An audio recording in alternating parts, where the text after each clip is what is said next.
Muy bien, pues acabamos de compartir en la conferencia anterior, en el segundo servicio de esta iglesia, la nueva serie que voy a iniciar, titulada El misterioso rapto de la iglesia.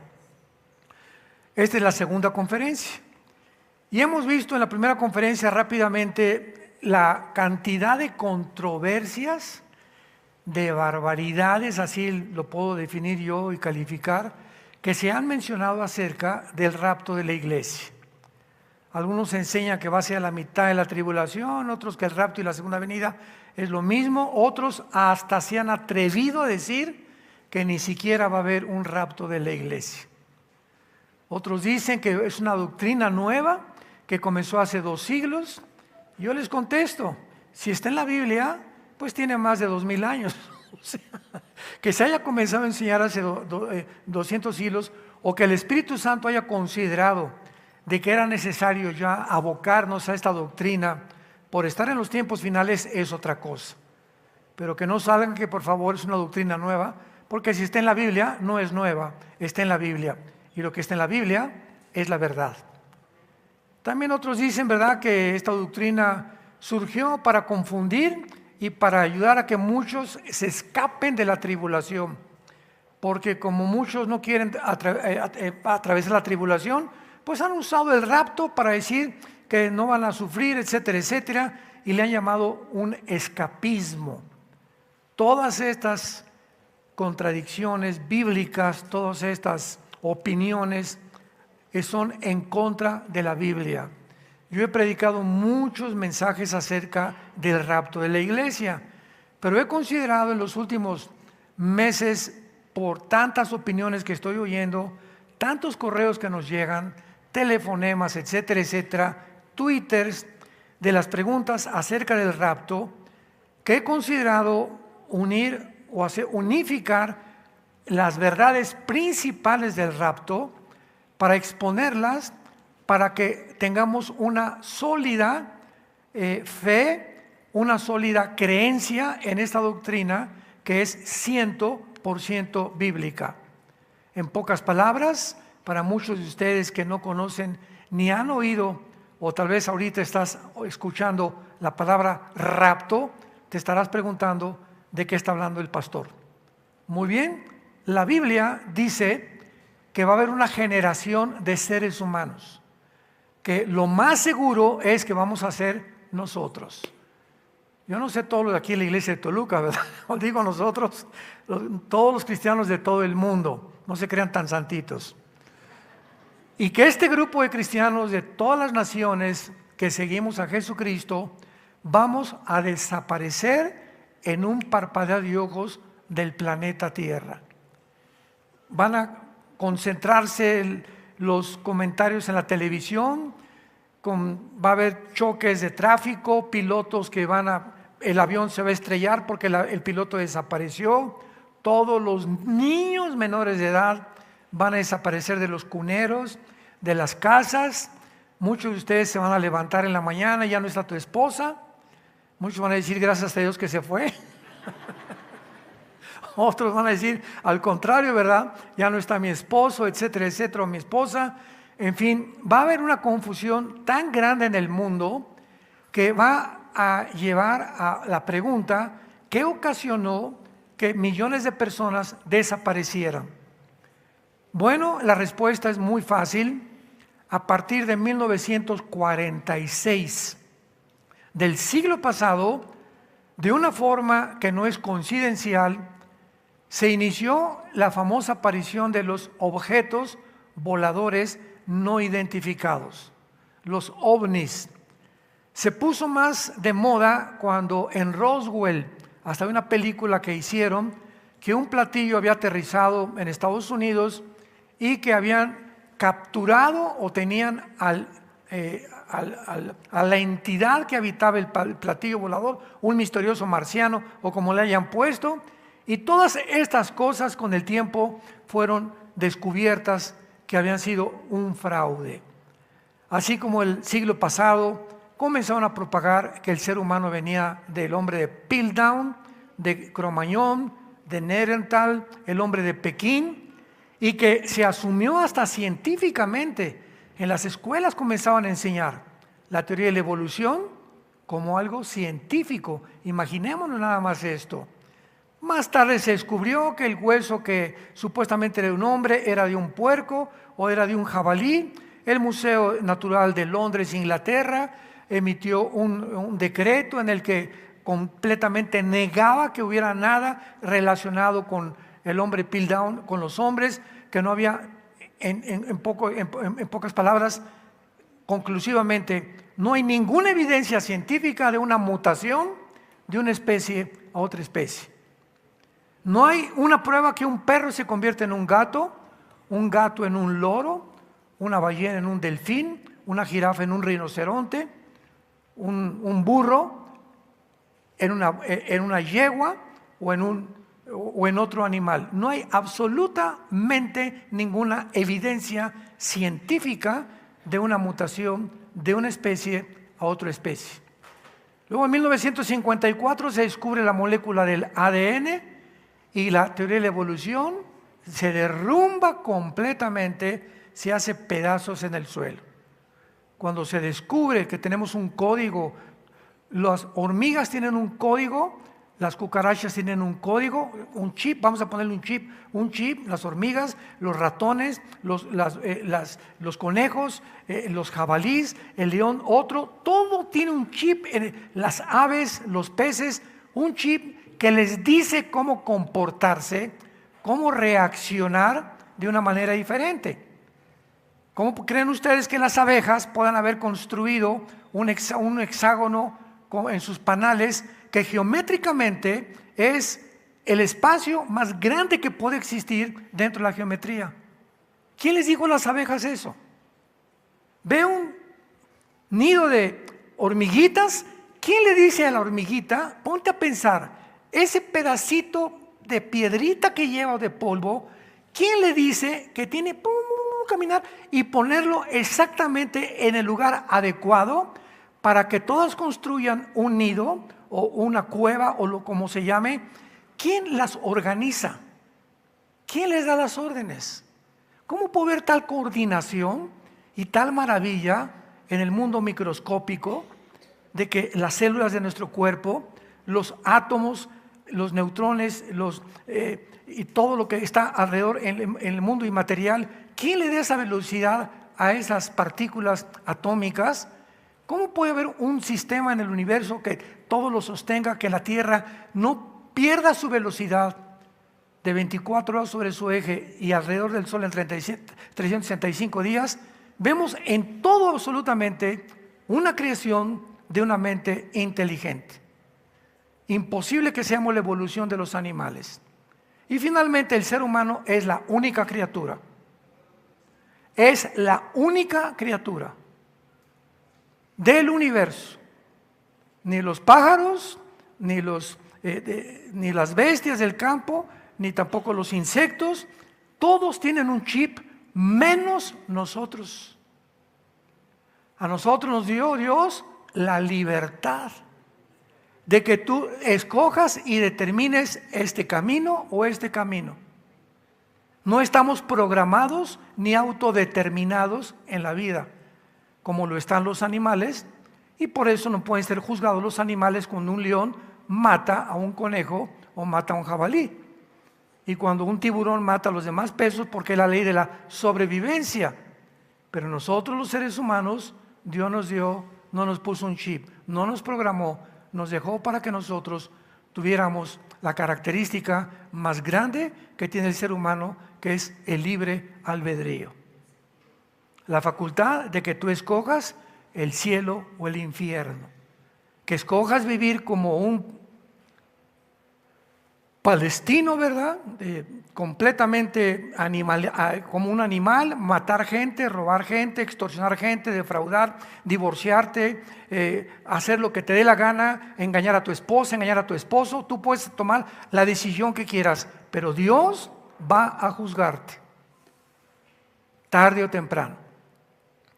Y en el rapto de la iglesia, cuando seamos sacados vamos a estar enfrente de Cristo en el cielo durante 7 años, mientras aquí en la tierra pasan 7 años de la maldición más grande, de la maldad más grande, desbordada, sin que ya nadie detenga la maldad de los demonios, los ángeles caídos y Satanás operando e influenciando a los seres humanos a matarse unos a otros.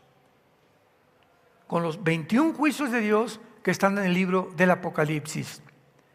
Y vimos que el rapto, los 3 pasajes que hablan del rapto es 1 Tesalonicenses 4, si los quieres apuntar, del 16 al 17, 1 de Tesalonicenses 4, 16 y 17, 1 Corintios 15, 51 al 53, y el Evangelio de Juan 14, del 1 al 3.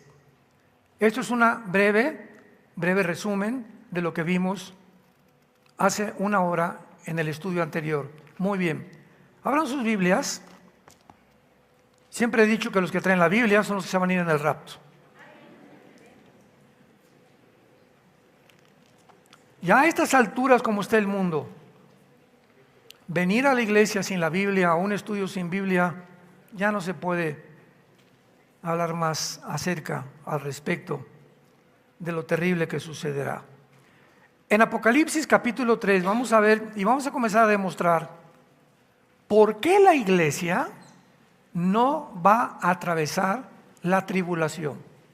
No es por escapismo, no es porque no esté en la Biblia, simplemente es por causa del carácter de Dios. Y cuando nos enfrentamos al carácter de Dios, que lo que Él hace y lo que Él ha hecho, Él lo va a repetir siempre con su pueblo, podemos entonces de una forma más sólida tener bases más concretas acerca de lo que estamos desarrollando. En Apocalipsis 3, versículo 10, dice la Biblia: por cuanto has guardado la palabra de mi paciencia, yo también te guardaré de la hora de la prueba.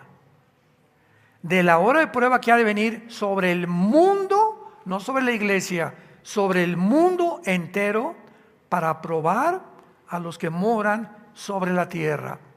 Muy bien.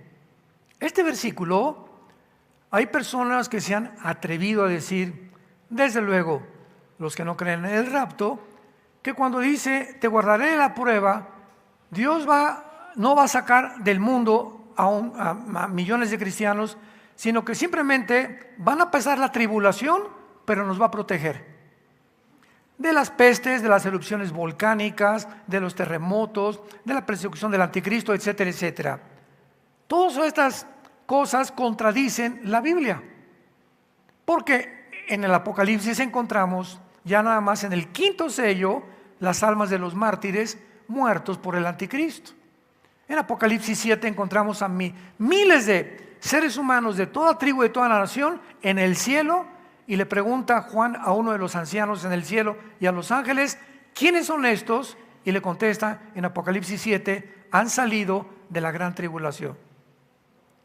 Entonces, esto de que Dios nos va a guardar y proteger, al contrario, los que se conviertan en el tiempo de la tribulación, la mayoría morirán como mártires. Y esta es la maravillosa promesa que Dios le hace a la iglesia de Filadelfia.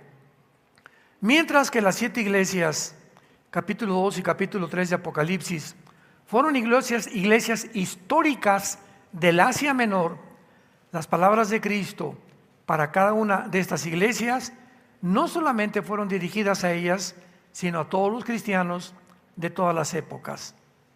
¿Cómo sabemos que los mensajes a las 7 iglesias de Apocalipsis 2 y Apocalipsis 3 no solamente eran para las 7 iglesias de aquel tiempo que territorialmente ocupaban geográficamente lo que es ahora Turquía?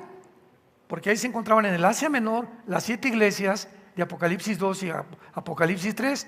Lo sabemos porque después de cada instrucción que Cristo le da a las iglesias en Apocalipsis 2 y Apocalipsis 3, dice por ejemplo el capítulo 2, versículo 7 de Apocalipsis, el que tenga oído, Oiga lo que el Espíritu dice a las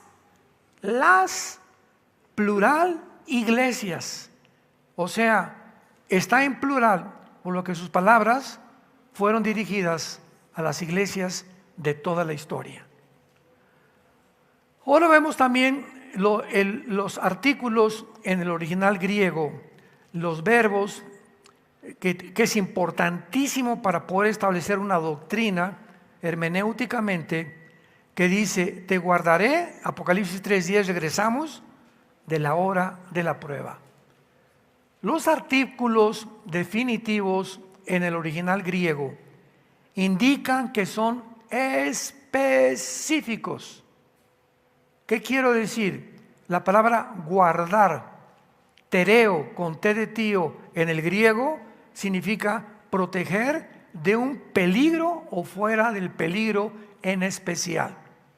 Te guardaré, te protegeré, tú no atravesarás este peligro. También notamos otro artículo definitivo en la frase la hora de la prueba, porque los artículos definitivos en el griego indican que son específicos y no solo cualquier tiempo de prueba de la vida. Es un tiempo especial que vendrá en el que va a haber una prueba que nunca la había habido. Mateo 24:21, apúntalo. Mateo 24:21, porque Jesús dice: vendrá el tiempo en el que el mundo verá una tribulación como nunca, jamás la ha habido. Porque hay muchos que dicen: bueno, es que la tribulación siempre ha habido en el mundo. Sí, siempre desde que Caín mató a Abel. Guerras, rumores de guerras, golpes de estado, asesinatos, crímenes, secuestros, divorcios, etcétera, etcétera, fraudes. Siempre el mal ha existido. Pero esta hora es una hora específica para un tiempo determinado, que es el tiempo de la gran tribulación. Porque si no, ¿cuál hora de la prueba sería? Oye, Señor, yo he tenido tantas pruebas, pues ¿de cuál hora, verdad? Me estás prometiendo que me vas a librar de una hora que vendrá sobre el mundo entero, no solamente sobre mi vida, ni sobre la iglesia de Toluca, ni otra iglesia, va a ser sobre el mundo entero. ¿Cuál es esta prueba? La gran tribulación, mencionada también en el Antiguo Testamento. Ahora veamos en el Antiguo Testamento este tiempo que se menciona como una hora de una prueba que va a venir sobre el mundo entero para probar. Nosotros ya fuimos probados, para probar a todos los moradores de la tierra. Isaías capítulo 2. Y veamos también que todos estos versículos que vamos a leer, que hablan de la tribulación, en el Antiguo Testamento se usa la frase la ira de Dios, el gran día de Jehová, el día del ardor de la ira de Dios. Todas estas frases siempre en el Antiguo Testamento siempre se refieren a la tribulación de Israel. Nunca jamás encontramos en el Antiguo Testamento la tribulación de la iglesia. Este es otro punto muy sólido para demostrar. Isaías 2, del 10 al 12. Métete en la peña, escóndete en el polvo de la presencia temible, de Jehová y del resplandor de su majestad. La altivez de los ojos del hombre será abatida, y la soberbia de los hombres será humillada. Y Jehová solo será exaltado en aquel día, porque el día de Jehová de los ejércitos vendrá sobre todo soberbio y será abatido. Rápidamente lo comparamos con Apocalipsis 6, en el quinto sello, el sexto sello, versículo 14. El cielo se desvaneció, y los reyes de la tierra, y los grandes, los ricos, los capitanes, poderosos, siervos, se escondieron en las cuevas de los montes y decían: caigan sobre nosotros y escóndanos del rostro de aquel que está sentado sobre el trono y de la ira del Cordero. Apocalipsis 6, 16. Porque el gran día de su ira ha llegado, y ¿quién podrá sostenerse en pie? lo que Isaías 700 años antes de Juan. Juan escribió 700 años después del profeta Isaías el Apocalipsis. Lo que Isaías profetizó y describió como la tribulación, Juan lo corrobora en el 6º sello del juicio de Dios sobre el mundo entero. Sigamos ahí en Isaías 2, versículo 17 al 21.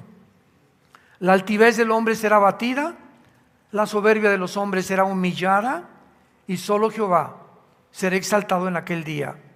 Quitará totalmente los ídolos y se meterán en las cavernas de las peñas, lo que vimos en el 6º sello, por la presencia temible de Jehová y por el resplandor de su majestad, cuando Él se levante para castigar a la tierra. Estamos en el siglo XXI, año 2024, Dios todavía no castiga al mundo. Dios es paciente, no queriendo que nadie se pierda, sino que tú procedas a arrepentirte. A muchos de ustedes Dios no los ha castigado, Dios, ni te han venido cosas terribles a tu vida, porque Dios es paciente a que tú te arrepientas. Pero llegó un momento cuando el ser humano individual y de una forma masiva, Dios sabe que tú ya nunca vas a voltear los ojos a Cristo, y entonces Dios, ¿qué va a hacer? Te va a empujar. ¿Querías dinero? Muy bien, te voy a empujar para que te hagas millonario. Pero cuando te hagas millonario, vas a descubrir que lo que tienes, yo no lo voy a bendecir. Se convertirá el dinero en una maldición en tu vida. ¿Querías seguir siendo homosexual? No hay ningún problema, de aquí vas a brincar al transgénero, y cuando comiences a degenerar tu vida y tu cuerpo y comiences a luchar con tu mente, etcétera, etcétera, va a llegar el momento que te van a tener que internar, te vas a suicidar o vas a vivir toda tu vida infeliz por haberme negado la forma como yo te crié, hombre y mujer.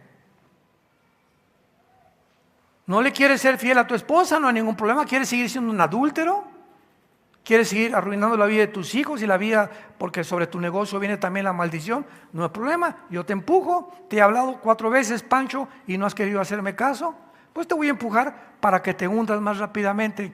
Cuando Dios abandona a un ser humano, a una familia, o a una ciudad, o al mundo entero, y Dios les dice, hagan lo que les da la gana, es el terrible juicio de Dios. No hay juicio más trágico que dejar que te abandone Dios y que te diga, no me vuelvo a molestar con tu vida. Haz lo que quieras. Nos encontramos en el día del juicio. Ahí me darás cuentas de la responsabilidad y el libre albedrío que yo te di. Veamos ahora el libro de Sofonías. Sofonías también en el Antiguo Testamento. Y vamos a ver en este libro maravilloso de Sofonías, en el capítulo, vamos a comenzar en el capítulo 1 de Sofonías. No le vais a encontrar cerca de Génesis, Está después de Habacuc y antes de Ageo, ya casi en los últimos libros del Antiguo Testamento. Sofonías 1 dice así, del 14 al 18. Cercano está el día grande de Jehová, cercano muy próximo, es amarga la voz del día de Jehová. Gritará allí el valiente, día de ira aquel día, día de angustia y de aprieto, día de alboroto y de asolamiento, día de tinieblas y de oscuridad, día de nublado y de entrenecimiento, día de trompeta y de algaraza sobre las ciudades fortificadas y sobre las altas torres. Sofonías claramente nos muestra que este día se llama el día grande de Jehová, día de ira, de angustia, de alboroto, de tinieblas, de oscuridad y de nublado. Y en ninguna parte encontramos nosotros que la iglesia pueda ser mencionada. Ahora, muy bien, cuando nosotros estudiamos que la única manera de ser librados, de estos terribles juicios será mediante el rapto de la iglesia anticipadamente, y los que hayan sido sellados por Dios en la tribulación. Son los únicos que van a escapar.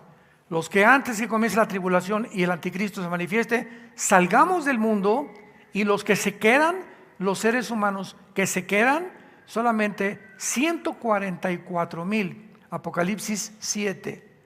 Judíos étnicos, 12,000 de cada tribu, van a ser sellados para que no puedan ser alcanzados por el anticristo hasta el final de la tribulación.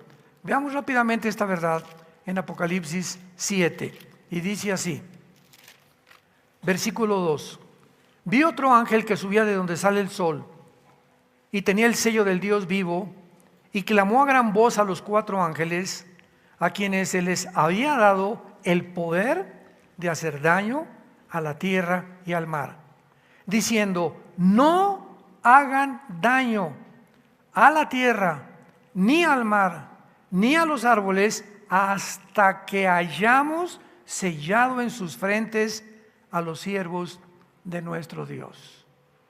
En la tribulación, 144,000 judíos que tomarán el lugar que la iglesia perdió, porque la iglesia terminará en apostasía. Y cuando dice Mateo 24, y será predicado el evangelio, y entonces vendrá el fin es el final de Israel. La iglesia no va a acabar con la evangelización del mundo. La iglesia va a terminar igual que terminó Israel en la apostasía. Y Dios tendrá que regresar otra vez a Israel, meterlos a la cancha, y en lugar de las chivas les va a enfrentar a los tigres, como en un partido de fútbol. Ya México perdió, pues ahora meto otro equipo para que pueda yo, que he venido entrenando a 144,000 judíos, para que ellos se encarguen de evangelizar finalmente el mundo, junto con los 2 testigos de Apocalipsis capítulo 11. Me van siguiendo poco a poco cómo está la cronología y cómo los eventos se van sucesivamente acomodando uno detrás del otro. Esto es muy importante para una perspectiva más amplia de la tribulación y del rapto de la iglesia. Ahora vamos al Nuevo Testamento y veamos también claramente que los que se conviertan en el libro de Apocalipsis en la tribulación sufrirán la persecución y la muerte durante este periodo de tiempo. Apocalipsis 6, del 9 al 11. Cuando abrió el 5.º sello, vi bajo el altar las almas de los que habían sido muertos por causa de la palabra de Dios y por el testimonio que tenían. Y clamaban a gran voz allá en el cielo, diciendo: ¿hasta cuándo, Dios? O sea, estaban hablando con Dios. ¿Hasta cuándo, Señor, santo y verdadero, no juzgas y vengas nuestra sangre en los que moran en la tierra? Y se les dieron vestiduras blancas, y se les dijo que descansasen todavía un poco de tiempo, hasta que se completara el número de sus consiervos hermanos, que también habían de ser muertos como ellos. Estos son parte del grupo que estará en Apocalipsis 7, que salieron de la gran tribulación, que murieron. ¿Por qué? Por el testimonio y su fidelidad a Jesucristo. Vean ahora Apocalipsis 7, versículo 13. Entonces uno de los ancianos habló diciéndome: estos vestidos de ropas blancas, ¿quiénes son? ¿De dónde han venido? Yo le dije: Señor, tú lo sabes. Y él me dijo: estos son los que han salido de la gran tribulación y han lavado sus ropas y las han emblanquecido en la sangre del Cordero. Apocalipsis 2, versículo 11.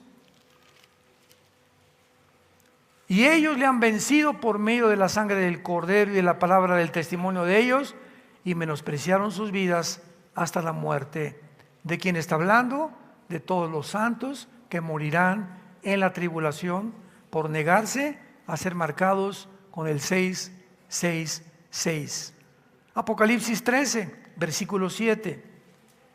Y está hablando del anticristo. Se le permitió hacer guerra contra los santos y vencerlos. ¿Quiénes son estos santos de la tribulación? Los que se conviertan en la tribulación. Pero también se le dio autoridad sobre todo tribu, lengua y nación. Apocalipsis versículo 15, 13, 15.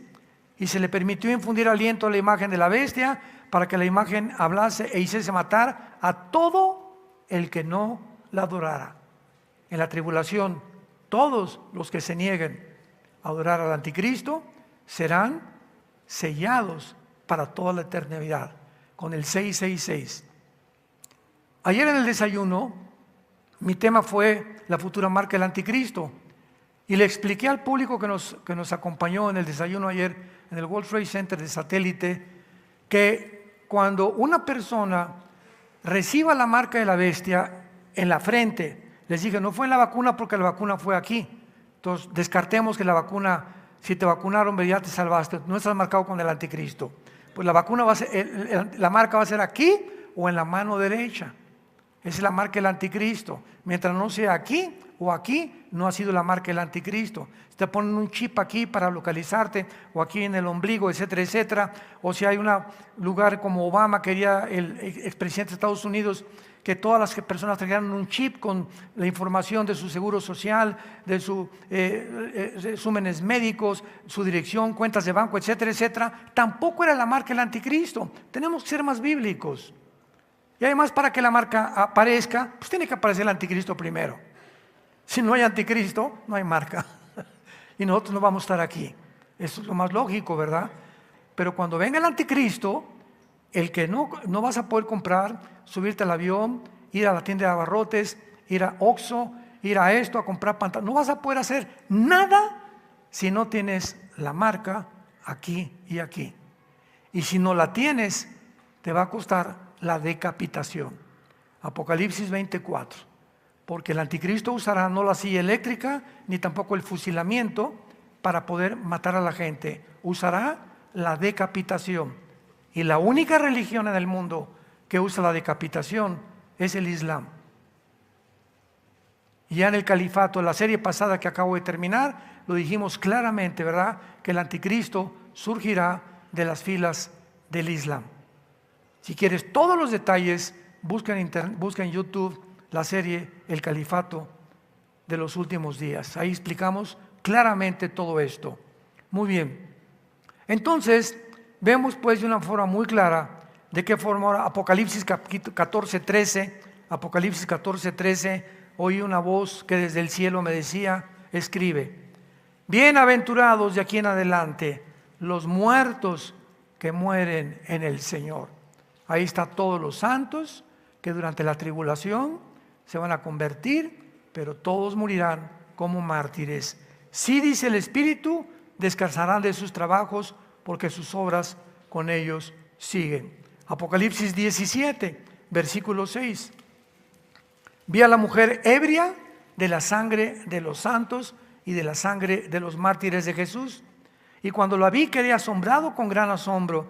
Vemos que el sistema religioso que se va a unir a la persona del anticristo, dirigida por el falso profeta, este sistema religioso va a implantar una sola religión, que será el Islam, en el mundo entero. Y es la única religión, ni el hinduismo, ni el catolicismo, ni el cristianismo, ni el budismo, ninguna religión en el mundo impone la religión a fuerza, a costa de que si no lo aceptas, te matan. Tú puedes ser judío y regresar, pues te corre, ya no es judío, te corre tu familia. Que eres católico, tú eres cristiano, te van a dejar de hablar por un tiempo, te van a criticar, ya te fuiste a una secta, etcétera, etcétera, pero no te van a cortar la cabeza al llegar a tu casa. Pero en el tiempo del anticristo, si tú no aceptas el 666, vas a pagar con tu vida. Y no tenías por qué pagar con tu vida, porque Cristo te habla en esta tarde y te dice, ven a mí. Todos ustedes los que están trabajados y cargados, vengan, encuentra descanso en mi alma, por el amor de Dios. El mundo no va a mejorar, el mundo va a empeorar. Pero mientras más se empeora, más cerca estamos de que venga por nosotros. Ahora veamos también nosotros claramente, ¿verdad?, que la iglesia ya no se vuelve a mencionar hasta el Apocalipsis 22:16, lo que el Espíritu dice a las iglesias. Es Jesús vuelve a recordar que el Apocalipsis es la revelación de su conocimiento a las iglesias. Pero del capítulo 4 de Apocalipsis al capítulo 19 de Apocalipsis, no vuelve a aparecer la iglesia nunca. Esto es increíble porque la iglesia se usa 19 veces en los primeros 3 capítulos del Apocalipsis. 19 veces. Y del capítulo 4 al 19, la iglesia desapareció. ¿Dónde está la iglesia? Estamos en el cielo. Ahí nos vemos. Ahora, veamos nosotros en la segunda carta a los tesalonicenses. Qué precioso y qué maravilloso es cristianos con la Biblia. Qué lindo. Qué importante es checar tus pasajes, leerlos tú, hacer notas, tomar notas. En la segunda carta a los tesalonicenses, capítulo 2, esta iglesia estaba atravesando un caos espiritual y bíblico al mismo tiempo, porque la iglesia de Tesalónica creían que ya se encontraban en la tribulación, en el día del Señor. Entonces Pablo ya les había dicho en la carta primera Tesalonicenses 4, 16 y 17, que el Señor mismo vendrá con voz de ángel, con voz de trompeta de Dios, y vendrá y arrebatará del mundo, y nos reuniremos con Cristo en las nubes con Él, para recibirlo para siempre con Él, para toda la eternidad. Entonces, después de que Cristo les dice eso, comienza el segundo capítulo de la segunda carta a los tesalonicenses con estas palabras. Mucha atención, por favor. Pero con respecto a la venida de nuestro Señor Jesucristo y nuestra reunión con Él, ahí está hablando del rapto. Con respecto a lo que yo les dije en la primera carta, que nos vamos a reunir con Él en el cielo. Os rogamos, hermanos, que no se dejen mover fácilmente de vuestra manera de pensar, ni por Twitter, ni por Facebook, ni por Instagram, ni por las redes sociales, para hacerlo más moderno en el siglo XXI. Porque hay tantos chismes por todos lados, como no nos imaginamos, de tantas personas que escriben en YouTube y TikTok, y quién sabe, TikTok como se llame. Yo en la vida veo eso, que me dicen, ¿verdad? Este y el otro, y que por aquí y por allá, y el hermano Alducin dijo esto, y el hermano fulano de tal dijo esto, y el hermano Chuy Olivares dijo esto, y esto y el otro, y gente que no tiene el mínimo conocimiento, ni siquiera un grado teológico, pero lo hace para causar controversia, y la gente es bien morbosa.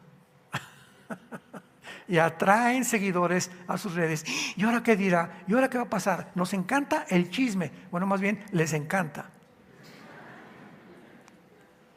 Cuando ya crecemos un poco en Cristo, dejamos eso del chisme, que es lo peor que un cristiano puede tener, ser chismoso. Entonces les dice Pablo, no se dejen mover fácilmente cualquier cosa que oigan, ni se conturben por espíritu, ni por palabra, ni por carta, en el día de que el día del Señor está cerca. La frase el día del Señor se refiere a la gran tribulación. O sea, hermanos, no están ustedes en la gran tribulación. ¿Quién sabe quién les mandó un falso profeta, un falso apóstol, etcétera, etcétera? Pero ustedes no están en la tribulación. Y ahora Pablo les va a dar 2 señales de que no están en la tribulación. Nadie los engañe, versículo 3, de ninguna manera. Porque no vendrá, o sea, no vendrá ¿qué cosa? La gran tribulación, el día del Señor, sin que antes venga la apostasía y se manifieste el hombre de perdición. O sea, les dice a los tesalonicenses, si ahorita la apostasía no ha venido, ni el anticristo se ha manifestado, ustedes no pueden estar en la tribulación. Y después dice el versículo 3, quien en ninguna manera, porque no vendrá sin que venga la apostasía, el hijo de perdición, el cual se opone, o sea, el anticristo, y se levanta contra todo lo que se llama Dios o es objeto de culto, tanto que se sienta en el templo de Dios como Dios, haciéndose pasar por Dios. ¿Qué no se acuerdan cuando yo estaba con ustedes que les decía todas estas cosas? Y ahora ustedes, atención, ahora ustedes saben lo que lo detiene a fin de que a su tiempo se manifieste. O sea, hay un poder en el mundo todavía ahorita que está impidiendo el surgimiento del anticristo. Mientras la iglesia esté en el mundo, el anticristo no se puede manifestar. Y ese poder que está en la iglesia es el poder del Espíritu Santo. Entonces, cuando la iglesia salga, el Espíritu Santo seguirá operando en la tribulación, pero de otra manera como operó en el Antiguo Testamento. Pero lo que detiene ahorita la corrupción en tu casa, en tu oficina, en tu escuela, eres tú con tu testimonio, con tus convicciones, cuando se han dado cuenta que eres diferente a los demás. Que no ve las películas que todo el mundo ve, que no ve las conversaciones que todo el mundo oye, que vean cómo tratas a tus hijos, cómo tratas a tu esposa, etcétera, etcétera. Ese testimonio es la sal del mundo. Mateo 5, 13 y 14. Jesús nos dijo, ustedes son la sal. ¿Qué significa? Que nosotros mientras estemos en el mundo estamos evitando que se corrompa más el mundo de lo que ya se encuentra. Y si la maldad no se ha manifestado como un dique, como un tsunami en el mundo, es porque todavía hay cristianos que seguimos hablando, el movimiento LGTB no es de Dios, el homosexualismo no es de Dios, el aborto no es de Dios, este sistema de gobierno no es de Dios, y comenzamos a hablar y emitir, a pesar de que nos persigan, a pesar de lo que pueda pasar, mantenemos las convicciones, y mientras estemos enfrentándonos a una fuerza hostil que el mundo nos quiere jalar y ser como ellos, mientras lo resistamos, estamos impidiendo que la maldad se desborde. El día que tú comienzas a leer pornografía, escúchame varón que me escuchas, le has abierto la puerta a la maldad para que los demonios se vengan sobre tus hijos. Y sobre todos los que tienen hijos menores de edad. El día que tú comienzas a tratar a tu esposa como una muchacha, que es un objeto, tómala y déjala, y no le das un respeto ni a la reina de tu casa, en ese momento la maldad en tu casa y en tu matrimonio y en tu familia se va a comenzar a desbordar sin que te des cuenta, y cuando te des cuenta, tu ministerio y tu familia está destruida. El momento en que en nuestra oficina, nuestros empleados, en el bufete jurídico, en la clínica médica donde trabajas, en mi taller de carpintería, en de plomería, mis empleados y la gente no sepa que yo soy cristiano, ni a nadie le he dicho que soy cristiano, y mis empleados tienen 3 años conmigo y ni siquiera saben que soy cristiano, ¿sabes una cosa? La maldad se desbordará sobre tu trabajo y sobre tu oficio tarde o temprano. ¿Qué es lo que detiene ahorita la maldad? Nuestro testimonio. Porque Dios no nos ha dado espíritu de cobardía, sino de poder, de amor y dominio propio. Timoteo, te exhorto que no te avergüences del evangelio de Dios, que no te avergüences ante tu familia, ni ante tus amigos, ni ante tus amistades, porque Dios no nos ha dado un espíritu de cobardía. Y si tú ese espíritu no lo tienes, que va en contra de lo que el mundo te está jalando, no eres cristiano. Hechos 1:8. Y les daré poder cuando venga el Espíritu Santo sobre ustedes y me serán testigos. Desde que tú te convertiste te pregunto, ¿a quién le has dado testimonio del amor de Dios en la cruz? Comenzando con tu familia. No, pues no sé, hermano, tengo 4 años de cristiano y ahora que hago cuentas, revelas, pues no, les he dicho que Dios es bueno y que peace and love. Duda profundamente de tu cristianismo, porque Dios nos mandó a ser testigos, a enfrentarnos a un mundo que está corrompiéndose y predicar el evangelio de la gracia de Dios en la persona de su Hijo Jesucristo, que sacó la muerte, quitó la muerte y trajo la inmortalidad por medio de la predicación del evangelio. Se manifestó Jesucristo para quitar la muerte y podernos darnos la inmortalidad mediante la prédica de este mensaje. Así que entonces Pablo les dice, ustedes saben lo que lo detiene. Versículo 7. Porque ya está en acción, escuchen, el misterio de la maldad. Esta palabra iniquidad, a los que les interese, se tradujo iniquidad, es la palabra griega anomia, con A de Armando, anomia, ¿Qué significa? Rebelión contra las leyes de Dios. Dios dijo, es hombre y mujer. El mundo dice, no, no es hombre, es mujer. No es mujer, es hombre. Dios dijo, velen por la vida. Y la gente dice, no, no es así. Podemos nosotros abortar. Al mes, a los 2 meses, etcétera, etcétera. Dios dijo, séle fiel a tu esposa. Mantengan el adulterio. El que comete adulterio corrompe su alma. Verías y vergüenza hallará. Y eso es lo que están haciendo. Entonces, cuando nosotros contradecimos esto, nos encontramos dentro de una dimensión que se llama la dimensión de la maldad, que está operando en el mundo de una forma invisible, sin que nos demos cuenta, tratándonos de alejarnos de Dios. Bueno, sí creo en la Biblia, ahí de vez en cuando. El viernes la leo un poquito más. El domingo ni la llevo a la iglesia. Y sin que te des cuenta, al alejarte de la Biblia es la palabra, es Cristo encarnado, es la palabra encarnada.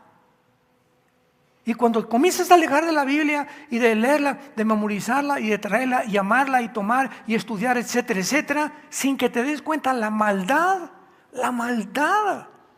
como cuando entra la polilla a un mueble de madera. Yo hace mucho tiempo, cuando era misionero en la sierra entre Oaxaca y Guerrero, éramos muy pobres, comenzamos muy pobres. Teníamos un mueblecito que nos regalaron con 2 cajones para guardar nuestra ropa. Y un día llego con el mueble y le hago así, y así, ¡pum!, se cayó al suelo, lleno de polilla, no nos habíamos dado cuenta.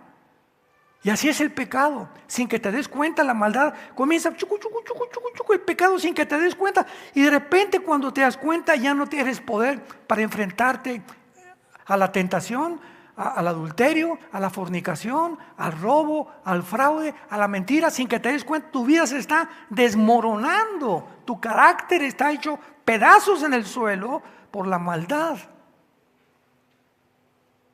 que solo puede ser detenida cuando tienes convicciones firmes. Un varón, un hombre de Dios, es un hombre que tiene convicciones profundas y ama a su familia y a su matrimonio. Cuando no es eso, el misterio de iniquidad está operando de una forma intempestiva en tu vida. Y dice a continuación, para terminar, el apóstol Pablo, versículo 8, y entonces, ¿verdad?, cuando lo que lo detiene se ha quitado, entonces se manifestará aquel inicuo. Y se usa la misma palabra, anomos, aquel que va en contra de todas las leyes de la creación originales de Dios en la Biblia.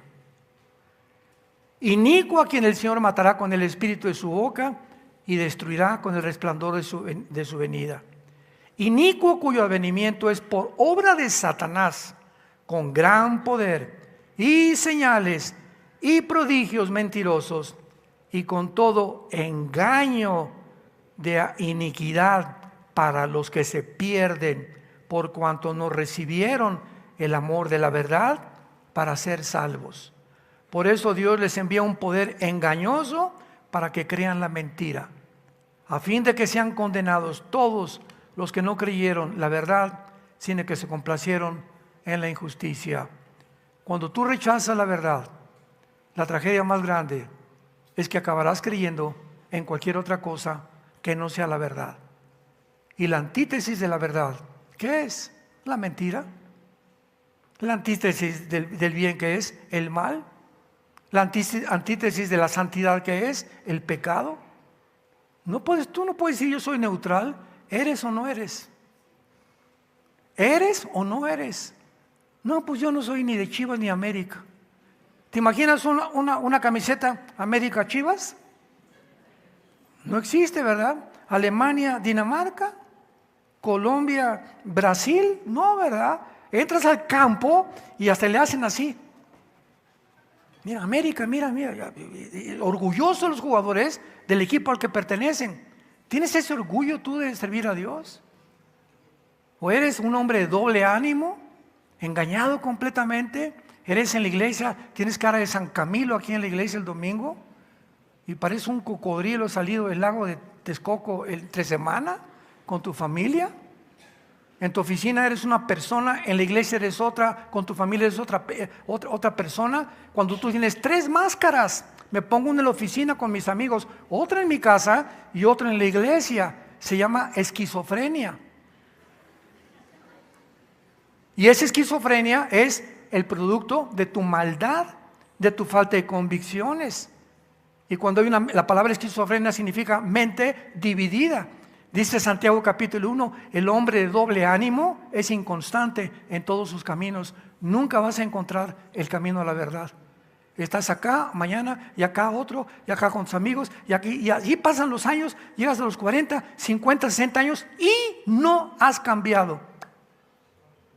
Sigue siendo el mismo, sigue siendo la misma. Siempre están aprendiendo y nunca llegan al conocimiento de la verdad. Entonces, ¿qué hace Dios? Te va a mandar un poder engañoso para que ahora, de aquí en adelante, sigas creyendo las mentiras del mundo, a fin de que sean condenados todos los que no quisieron oír que Jesucristo es el camino, la verdad y la vida. Él es la resurrección y te ofrece sus manos taladradas en la cruz, su cuerpo resucitado, su segunda venida, el rapto que ya no tarda en venir por nosotros, para que tú puedas, la corta vida que te queda, estos días que los tenemos ya contados, créamelo, tenemos los días contados. La guerra nuclear está en la esquina ya. El mundo va a entrar en una vorágine, ¿verdad?, de una espiral de autodestrucción como nunca había estado. Ahora imaginémonos en la tribulación cómo las cosas van a estar todavía muchísimo peor. Pero Jesús dijo, yo he venido para que tengas vida y para que la tengas en abundancia. ¿No quisieras tú en esta tarde entregarle tu vida a Jesucristo? Oremos. Te damos gracias, Padre y Dios de Jesucristo nuestro Señor, por habernos hecho renacer para una esperanza viva, por medio de la resurrección de Jesucristo entre los muertos,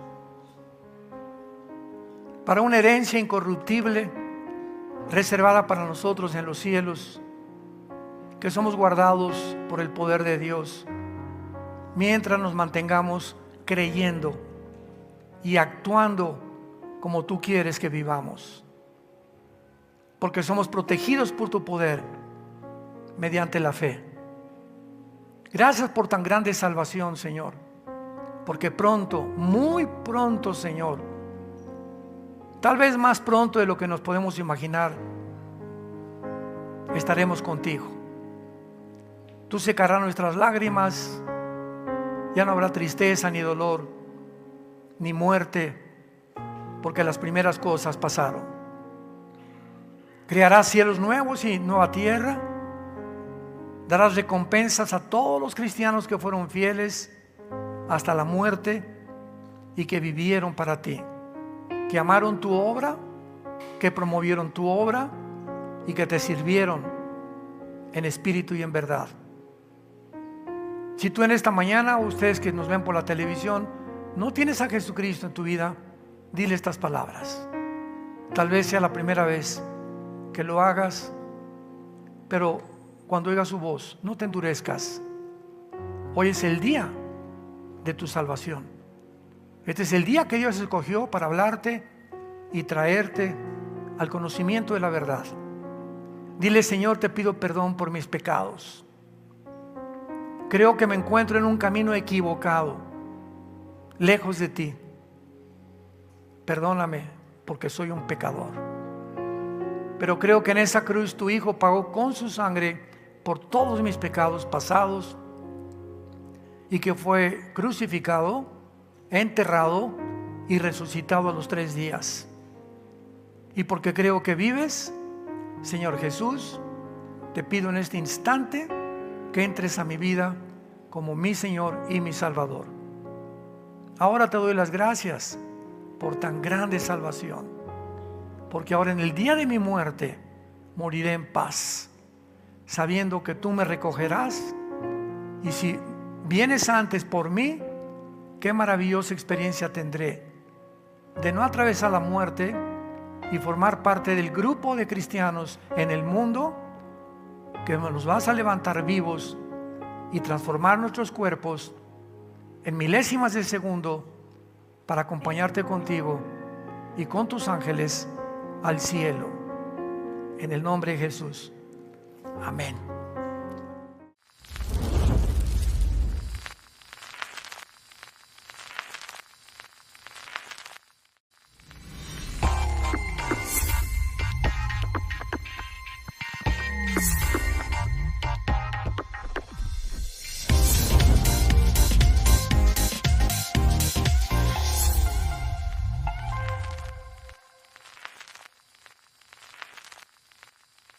Y tenemos una nueva serie que no sé por qué las nuevas series las comienzo en Toluca.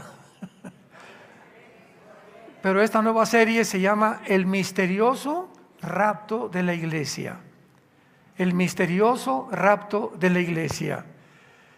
Y estábamos comentando hace algunos momentos que es increíble que podamos ver nosotros que tanto arqueólogos, geólogos, politólogos, de diferentes disciplinas académicas han tratado de explicar, de considerar cuál es la razón de la caída de las civilizaciones. Si ha sido la política, si ha sido por causa del clima, como la mayor parte de ellos abogan, si ha sido a causa de demasiados factores que han tratado de explicar la caída de una civilización desde hace 6,000 años. Y es increíble que la Biblia nos revele de una manera simple la respuesta. Todas las civilizaciones que han caído a través de la historia han sido por el juicio de Dios.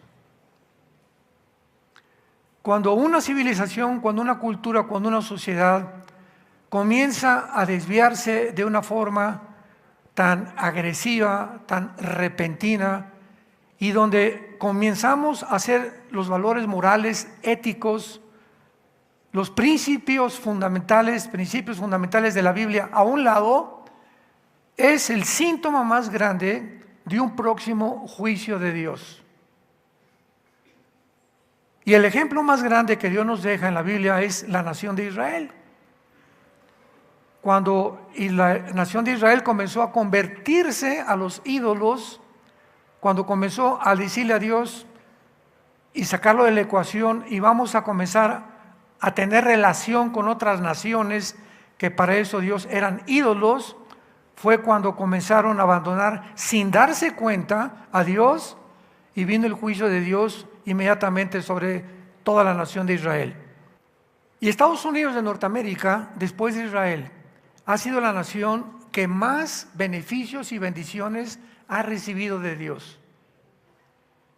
Y ahora, desde la última administración del último presidente Joe Biden, pues fue una administración en la que, más bien desde Obama, que pintó con los colores del LGTB la Casa Blanca, cuando comenzaron a decirle y atreverse ahora en la pandemia que el hombre no era hombre y la mujer no era mujer, cuando nos mintieron de una forma tan descarada y tan deshonesta, los mismos médicos de la Casa Blanca. Es una pavimentación y fue un experimento satánico. Y nosotros hablamos y hablamos, ustedes recordarán, acerca de todo esto, ¿verdad? Yo tengo el caos del Medio Oriente, acabamos de terminar la serie, el califato que se viene sobre el mundo, el gobierno islámico que se viene sobre el mundo, y todos los problemas que estamos enfrentando los hemos visto a través de la Biblia para que tú abras los ojos, para que te acerques a Dios, para que ya tomas en serio a Dios y para que sepas el principio más importante del primer mandamiento. Éxodo 20:3, no tendrás dioses ajenos delante de ti. Que tu prioridad sea Dios. Cualquier otra cosa o cualquier otra persona que ocupe la prioridad en tu vida, escúchame con mucha atención. Cualquier otra cosa en tu vida que ocupe la prioridad, a la que tú le des más tiempo, a la que tú le dediques más de tus pensamientos, eso se llama en la Biblia ídolo o dioses ajenos que están ocupando tu mente y tu pensamiento, y ya te olvidas de leer la Biblia, ya te olvidas de orar con tu esposa, con tus hijos, con tu novio, con tu novia, en tu trabajo, de hablar de Jesucristo, porque ya Dios no es tu prioridad. Y sin que tú te des cuenta, vas alejándote más y más y más hasta que tarde o temprano vas a caer. Y no va a ser por una enfermedad, no va a ser por un choque o por un accidente, no va a ser por cualquier otra cosa que el mundo atribuye. Los problemas son cosas que vienen del cielo para detener nuestra carrera y que no te precipites en un abismo y mueras y seas condenado eternamente. La Biblia nos describe claramente, abran sus Biblias en la primera carta a los Tesalonicenses capítulo 4, y vamos a darle lectura a los tres principales pasajes que el Nuevo Testamento nos menciona acerca del próximo evento profético que se viene sobre el mundo. Ustedes no tienen idea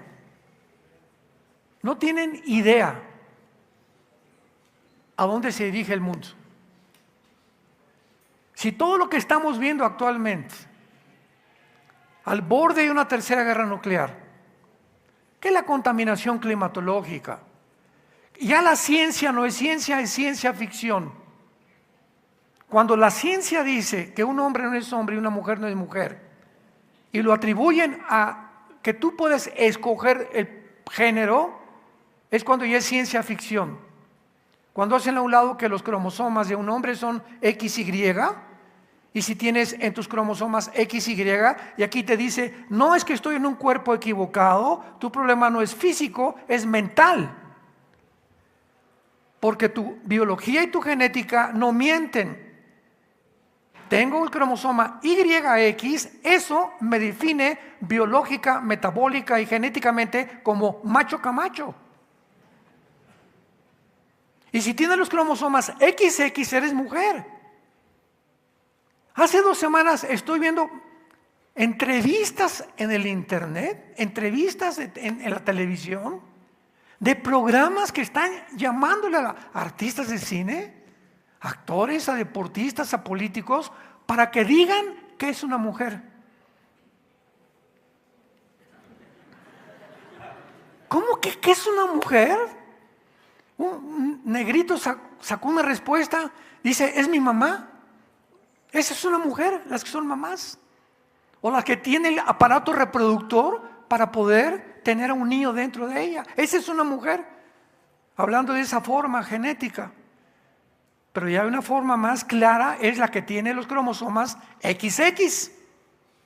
Entonces es increíble que hayamos llegado a un mundo, a una estupidez, a una irracionalidad, a una psicopatía tan profunda de estar discutiendo babosadas. ¿Cuándo se podría haber pensado que hace 5 o 10 años se le preguntaron, oye, ¿para ti qué es una mujer? Pues ¿cómo que es una mujer? Mi mamá es una mujer, mis hermanas son una mujer. Ahora la defino biológica y genéticamente. Esas son las personas que tienen 2 cromosomas X. Ya se acabó. ¿Qué le buscas? Pero todo esto es el principio de una confusión mental que era necesaria, porque si no abrimos los ojos al mundo que este libro nos abre, la Biblia nos corre la cortina del mundo espiritual del cual estamos rodeados, que tiene influencia en el mundo donde tú y yo estamos viviendo. Y la Biblia nos dice claramente, 1 Juan 5:19, que el mundo se encuentra bajo una influencia maléfica, de maldad, bajo el maligno. Y es Él detrás de todos los eventos que están sucediendo, llámese pandemia, vacunas, guerras, esto y el otro, es Él, los que están detrás, que están confundiéndonos a nosotros o nos quieren confundir para que atribuyamos los problemas que al clima, que a esto, que la política, que la economía, y por eso en todos los debates políticos, lo acabamos de ver con un botón de muestra la semana pasada, hace 3 o 4 días, entre el presidente Donald Trump, el expresidente Donald Trump y Joe Biden, el debate que hubo allá en Estados Unidos, donde jamás se trató el tema de la moral. Que el clima, que la economía, que esto y que el otro, que el Medio Oriente, etcétera, etcétera, pero nunca se trata en los debates públicos, políticos, porque el mundo no cree, no considera que sean de importancia cuando es la razón por la cual las civilizaciones caen y son derrotadas. Cuando las reglas morales de conducta y de ética han sido completamente desechadas. Antes de este caos que se viene en el mundo, ahí nos vemos, ya nos vamos. La Biblia profetiza que viene una desaparición de millones de seres humanos. Lo voy a explicar más claro de la A a la Z en toda esta serie. Millones de personas de repente van a desaparecer del mundo. Aviones van a caer porque los pilotos desaparecieron, cientos de accidentes de tráfico, congestionamiento de programas de televisión, de entrevistas. Millones de niños recién nacidos en todas las cunas van a desaparecer, en los kindergartens van a desaparecer todos los niños también. De repente vas a estar dormido y no va a amanecer tu esposa y no se fue con el lechero. O no va a aparecer tu esposo, ¿verdad? Y sí llegó a dormir y llegó temprano a dormir tu esposo y ya no está. Vamos a encontrarnos con un mundo caótico donde nadie va a poder explicar qué fue lo que pasó. Y esta es la razón por la cual que se viene este arrebatamiento de millones de personas que la Biblia le llama el arrebatamiento. Vamos a ver esta palabra, o el raptarus en el latín, que es el rapto de la iglesia, en el que Dios viene y nos saca, y viene Jesús en las nubes. Nadie lo va a ver más que nosotros. De repente vamos a oír un sonido de trompeta. Nada más nosotros lo vamos a oír. No va a ser en la noche, unos, otros en el día, de acuerdo al hemisferio del planeta Tierra donde tú vivas. Vamos a oír la voz del arcángel, que tal vez grite Miguel, ¿verdad? Vénganse todos los ángeles conmigo, y Jesús vendrá y no pondrá sus pies en la tierra. Ahí en las nubes vamos a ser sacados y vamos a ser reunidos con Jesús en las nubes, lo vamos a recibir. Y de ahí nos vemos. Adiós Toluca, adiós Metepec, adiós mundo cruel, ya nunca te veré, como dice la canción de Enrique Guzmán. Jamás regresaremos a este mundo hasta el tiempo del milenio.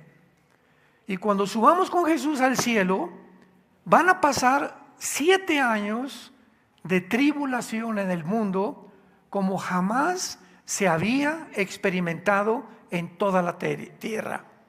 7 años donde los primeros 3 años y medio será la tribulación, y los últimos 3 años y medio se llama la gran tribulación.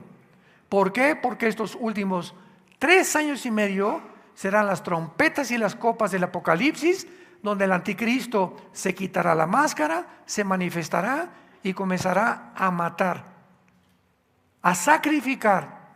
Y es interesante que el método que el anticristo va a usar para matar no va a ser la silla eléctrica, ni el fusilamiento.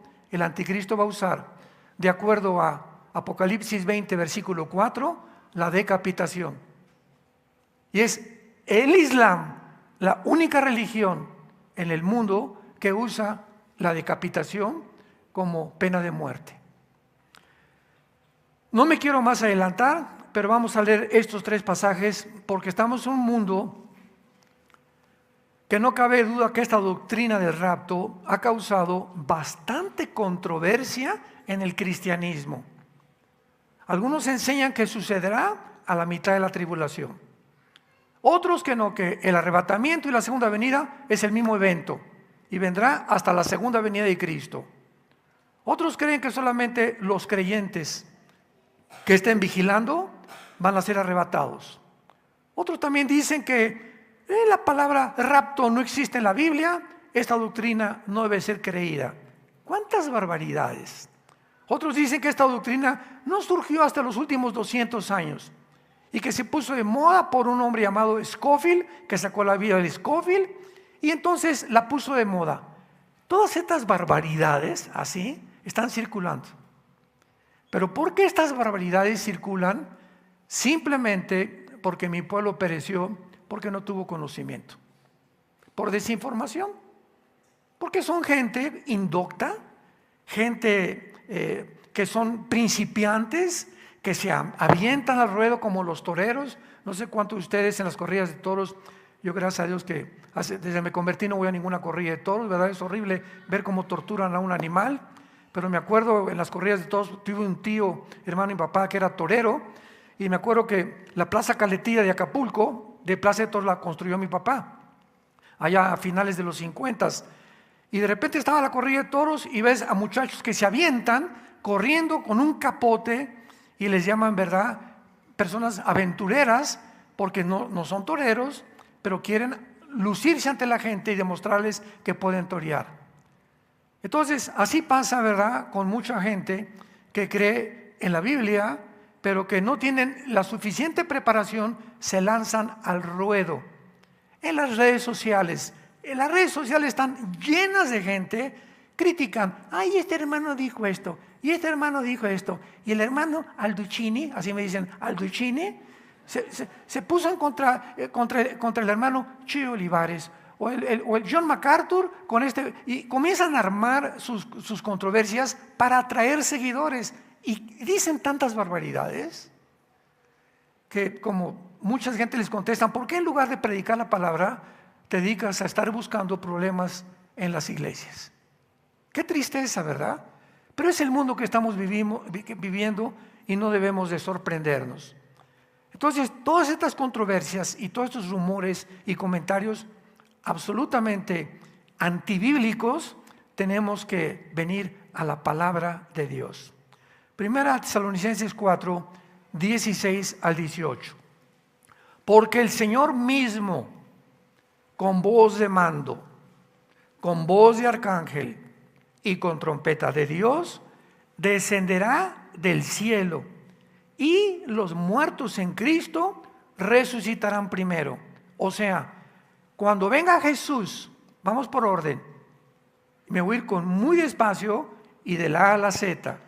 Cuando baje Jesús del cielo, con el arcángel Miguel, con los millones de ángeles que tiene, y el que toque la trompeta, en ese momento, si tú te muriste hoy o mañana y eras cristiano, o tus abuelos se murieron hace 40 años, o tus papás, o cualquier persona que tú conozcas que se haya muerto antes de que esto suceda, son los primeros en resucitar. Van a salir de sus tumbas y se van a reunir en el cielo con Jesucristo. Versículo 17, luego nosotros,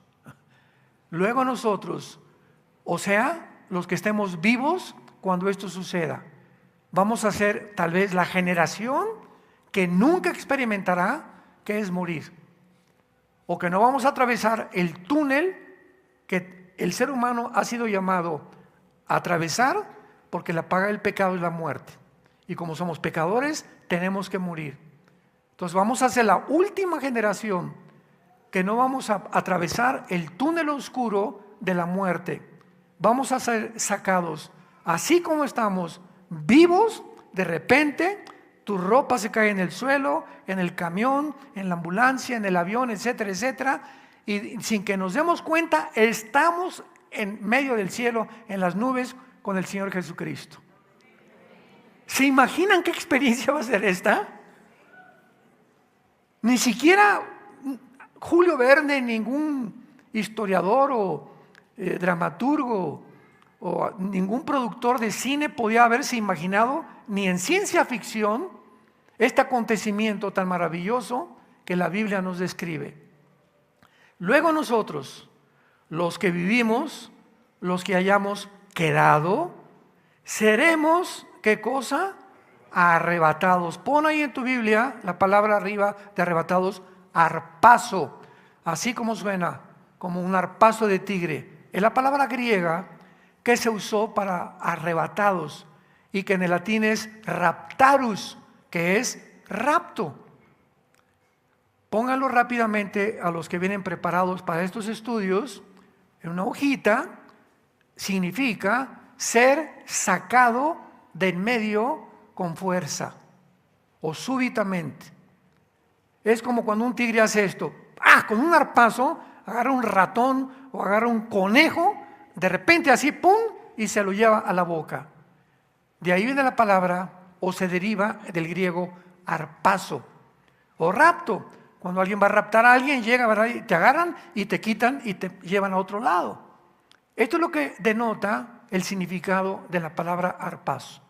O sea, de repente, millones de personas, ¿qué cosa? Van a ser así, pero en milésimas de segundo, lo vamos a ver en Corintios, así, de repente, pero en segundos y milésimas de segundo, sin que nadie se dé cuenta, van a voltear a ver y millones de personas desaparecieron. Esto no va a ser tan grande en Europa, ni tampoco en muchos países africanos. Donde va a conmover más, esto será en Estados Unidos y en el continente americano. Porque en Estados Unidos, México, El Salvador, Honduras, Nicaragua, Argentina, es donde más cristianos hay, y en Irán. En Irán, que es la nación que sostiene y mantiene a todos los grupos terroristas. Esto es irónico, es la nación donde más rápido el cristianismo está creciendo. Luego nosotros, los que vivimos, los que hayamos quedado, seremos arrebatados, juntamente con ellos, o sea, con los que resucitaron. De repente te vas a ver en el cielo, mamacita, aquí estás tú, mi primo, mi hijo, mi sobrino, mi padre.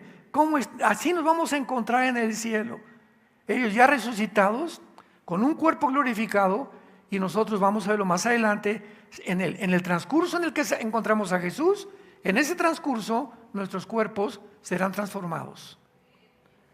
Porque no podemos llegar al cielo con el cuerpo que tenemos, porque carne y sangre no heredan lo corruptible, no puede heredar la incorrupción.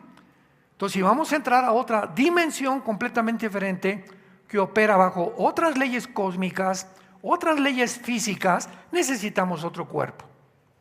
Si vas a la luna, tienes que llevar una escafandra y un cuerpo especial de astronauta, porque el clima y la temperatura y el aire que se respira en la luna no es igual que en la Tierra.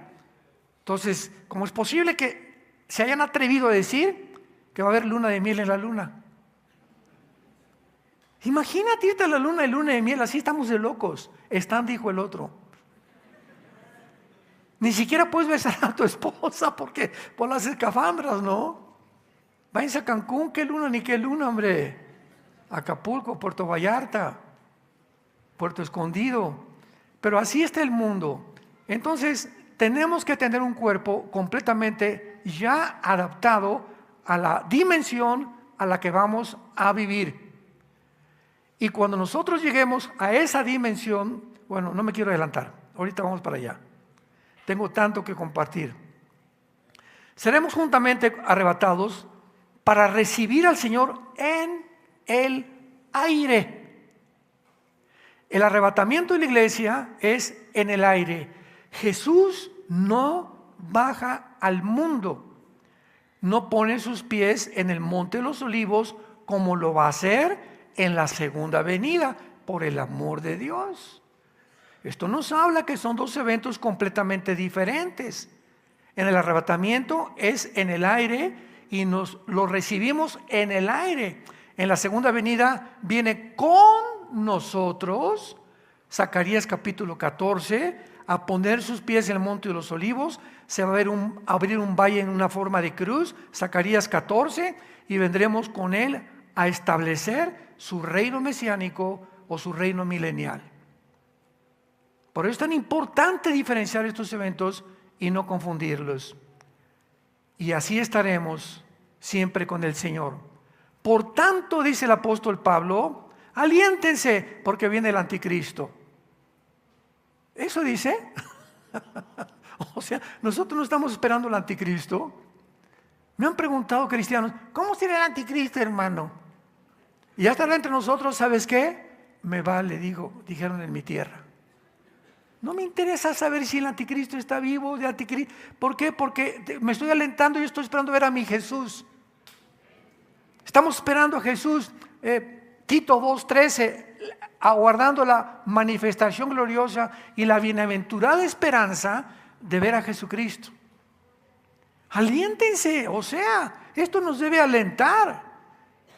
Pero si como muchos dicen, no, los cristianos van a pasar la tribulación. ¿Sabes una cosa? No sé de dónde lo sacaron. Han torcido tantas cosas de la Biblia que vamos a atravesar la tribulación. Entonces, ¿cuál aliento tendríamos? No, pues ya el anticristo, y en cuanto al anticristo, y la marca, y esto y el otro, y vamos a morir como mártires. ¿Eso no es aliento? Entonces nos está diciendo el Espíritu Santo, aliéntense unos a otros con estas palabras. Entonces, encontramos a Jesús en el aire y nos vamos con él ¿a dónde? Al tercer cielo. Porque está el tercer cielo, el segundo cielo y el primer cielo bíblicamente. El primer cielo es el cielo a nuestro alrededor, las estrellas, el mundo cósmico. El segundo cielo es el cielo que está arriba de la atmósfera, que son las galaxias y todas las cosas impenetrables que el ser humano jamás logrará. Y el tercer cielo son los cuarteles generales o el trono donde la Biblia dice que se encuentra Dios gobernando lo que Él ha creado. Y a ese tercer cielo es a donde nos va a llevar Jesús con todos sus ángeles.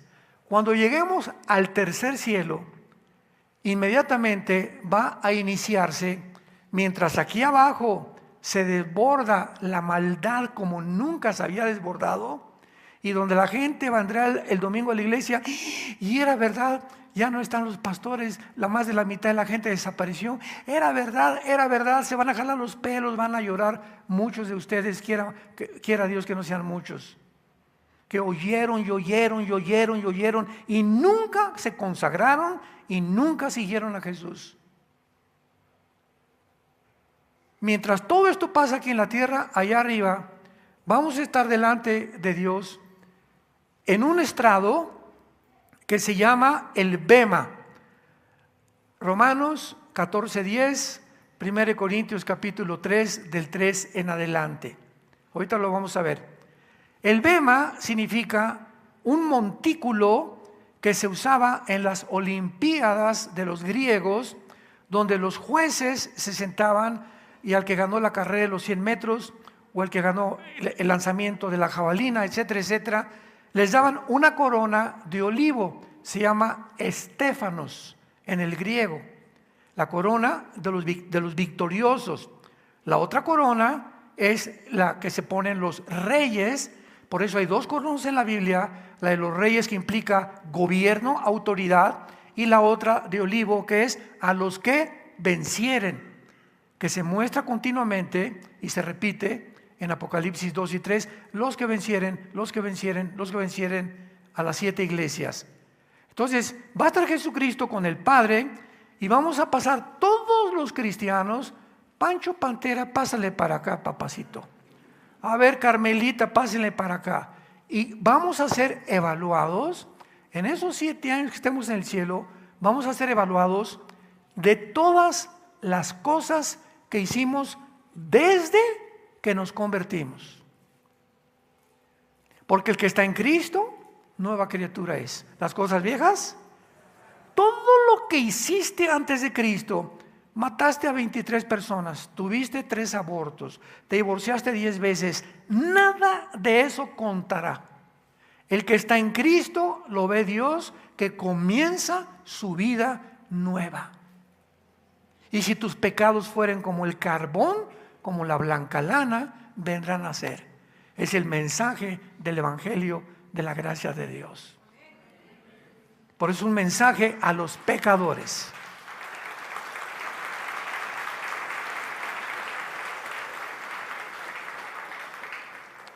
Vean ustedes en 2 Corintios 5 esta verdad.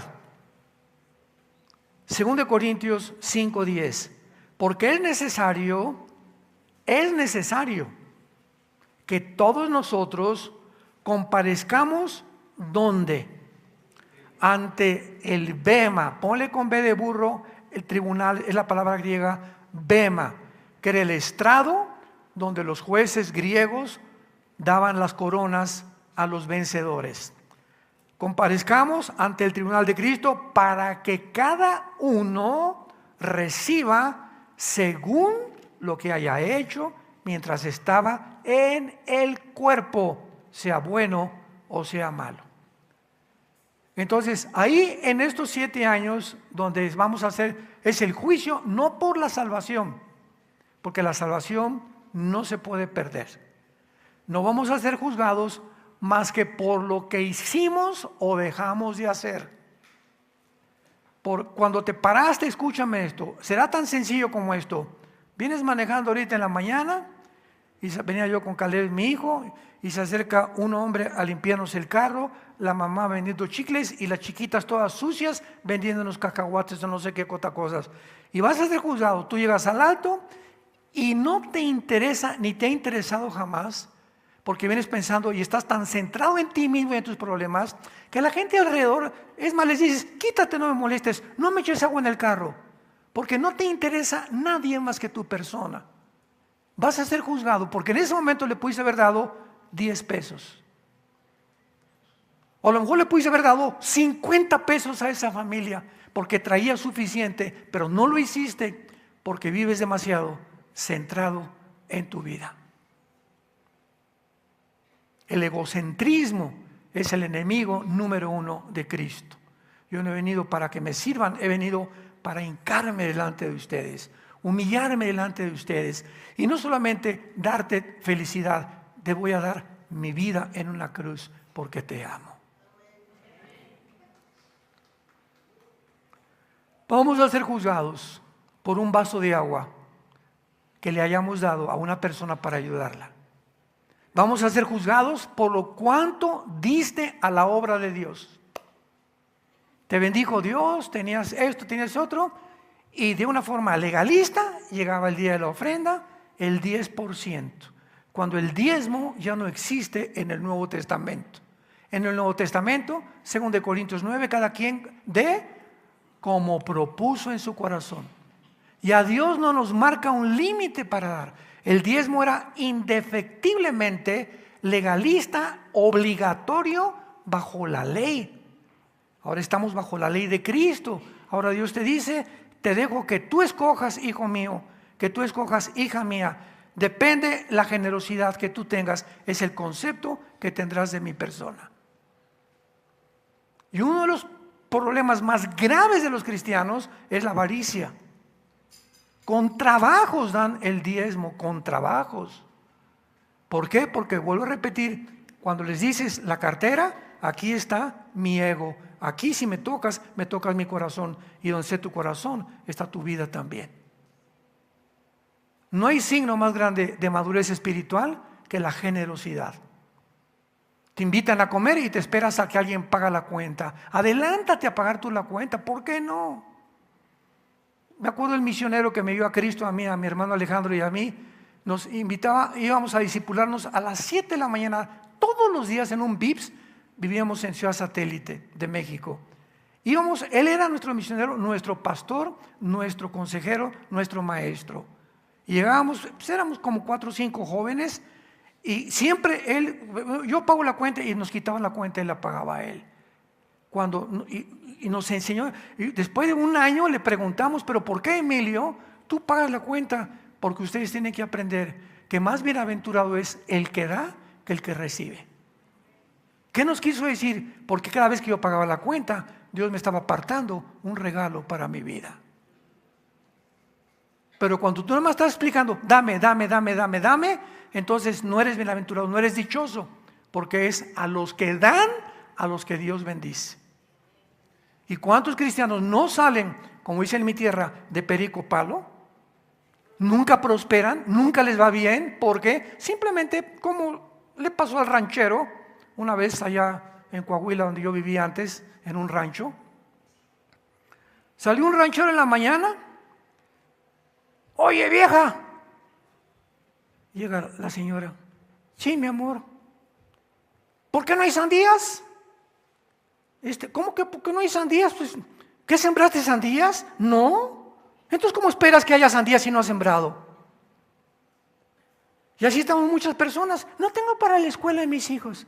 No tengo para esto. No tengo para aquello. No me alcanzó para el seminario. No me alcanzó para un seminario de matrimonios. ¿Por qué no tienes cuando Dios te dice, clama a mí y te responderé y te enseñaré cosas grandes y mucho más abundantemente de lo que pides? Pero como tú no confías en mí, dice el Señor, vas a recoger lo que has sembrado. No has sembrado nada, no recogerás nada.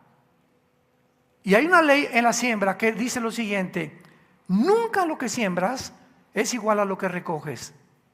Si yo siembro 5 semillas de sandías, ¿van a salir 5 sandías? Van a salir 50 sandías. Dios multiplica, nos dejó las leyes en la naturaleza de la siembra y la cosecha. Entonces allá en el cielo vamos a ser juzgados por la generosidad, por las almas que ganamos, etcétera, etcétera, etcétera. Veamos en 1 Corintios 3 estas verdades, como las estamos analizando ya. 1 Corintios 3, versículo 11 en adelante. Porque nadie puede poner otro fundamento que el que está puesto, el cual es Jesucristo. Y sobre si este fundamento alguno edifica oro, plata y piedras preciosas, madera, heno, hojarasca, la obra de cada uno se hará manifiesta, porque el día, este día es el día que estemos allá, el día la declarará, pues por el fuego será revelada, y la obra de cada uno, cual sea, el fuego la probará. Aquí me detengo. Vean las 3 clases de materiales que se mencionan en el versículo 2. Oro, plata y piedras preciosas que no pueden consumirse por el fuego, ¿correcto? Que son duraderas. Y se menciona en contraste, ¿qué cosa? Madera, heno y hojarasca, que son inflamables. Entonces, Dios nos dice que cada cosa que tú haces y cada obra que tú haces, los motivos por los cuales los haces son los que van a determinar tu premio. ¿Cuánta gente le gusta venir así en los estrados, en las iglesias también, aquí nada más a lucirse y a que te admiren a tu persona? ¿O cuántas gentes sirven en la iglesia porque están esperando siempre recibir algo y no en su corazón es por el amor a la obra de Dios? ¿O cuántas personas también dan dinero a la obra de Dios y porque están esperando que Dios les recompense? Pues como yo me voy a recompensar, pues le voy a dar más. No, tiene que ser de tu corazón, tiene que salir del corazón. Los motivos equivocados. Hay cantidad, millones de personas en las iglesias que sirven a Dios con motivos equivocados. Entonces, estos motivos equivocados, estas razones que no fueron lícitas delante del gobierno de Dios, dice el versículo 14. Si permaneciere la obra de alguno que ha sobreedificado, recibirá recompensa. Si la obra de alguno se quemare, él sufrirá pérdida, si bien será salvo, aunque así como por fuego. En otras palabras, muchos dicen, pues yo me conformo irme al cielo con 6 de calificación, de panzazo, como te acostumbraste en la escuela, en la prepa y en la secundaria, ¿verdad? ¿Sabes una cosa? Dios no puede ser burlado. Cuando llegues allá, pues yo aunque sea por lo menos ya de panzazo, pero aquí estoy. Cuando tú estés ahí enfrente de Cristo, se nos olvida lo siguiente, que vamos a seguir viviendo eternamente. Ya jamás la muerte jamás nos podrá tocar a nuestra puerta. Y ahí en los 7 años, en el tribunal de Cristo, se va a determinar el puesto que cada uno de nosotros tenga en la eternidad. Me refiero, habrá generales, habrá tenientes coroneles, habrá cabos, y y habrá soldados rasos también en la otra vida. Entonces, por eso en Apocalipsis 24 dice la Biblia, y vi tronos y los que tuvieron la dignidad y a los que se les consideró dignos de reinar. Entonces, en la otra vida, muchos de ustedes van a sentarse en tronos. Un trono es un símbolo de poder y de autoridad, y un trono tiene súbditos, forzosamente. Ningún rey reina, ¿verdad?, allá en Chapultepec. Entonces, cuando la Biblia dice que habrá tronos, significa que va a haber galaxias a las cuales tú vas a gobernar. Porque fuiste fiel mientras estabas en el cuerpo en este planeta. Por eso dice Gálatas 6, no se cansen de hacer el bien, porque a su tiempo van a sembrar. ¿Se dan cuenta? Que a la luz de la eternidad todo cobra otro panorama dentro de nuestro corazón y en nuestra vida. Percibimos ya la vida de otra manera. Ya todo lo que estoy haciendo es para el Señor, para la gloria del Señor. Ya no me importa mi vida, no me importa nada. Yo quiero solamente servir a Dios con todo mi corazón. Y esa perspectiva es la que mantenemos cuando somos fieles y cuando Dios nos diga, entra, siervo fiel, al gozo de tu Señor, sobre mucho te pondré. No nos cansemos pues de hacer el bien. Ahora veamos en segundo lugar 1 Corintios 15, el segundo pasaje del rapto, donde ya el apóstol Pablo nos da más detalles acerca de la resurrección. 1 Corintios capítulo 15, versículo 51 en adelante. Mucha atención. He aquí, dice Pablo, les digo un misterio. No todos dormiremos, o sea, no todos vamos a morir, pero todos seremos transformados. En un momento, ahí está, en un abrir y cerrar de ojos, o sea, en un parpadeo, a la final trompeta, porque se tocará la trompeta y los muertos serán resucitados, incorruptibles, y nosotros seremos transformados. Porque es necesario que esto corruptible se vista de incorrupción y esto mortal se vista de inmortalidad. Vean en primer lugar lo que dice este pasaje. El rapto es un misterio. ¿Qué significa que es un misterio? Apúntalo, la palabra misterio en el griego es musterión, con M-U, como suena, musterión. Y significa lo siguiente, algo no revelado hasta entonces. Algo que no ha sido manifestado o dado a conocer. En otras palabras, es un secreto escondido. Para resumirlo, eso es un misterio. Cuando veas en la Biblia la palabra misterio, muy bien. ¿Por qué Pablo dice que es un misterio? Porque esta doctrina de que iba a haber una generación de seres humanos que no íbamos a morir, no se conocía en el Antiguo Testamento. En ninguna parte del Antiguo Testamento encontramos la doctrina del rapto de la iglesia. Encontramos ejemplos de raptos que los vamos a ver. Enoc, Génesis 5, fue traspuesto al cielo vivo. Elías fue sacado de su cuerpo vivo al cielo. Jesucristo fue arrebatado al Padre.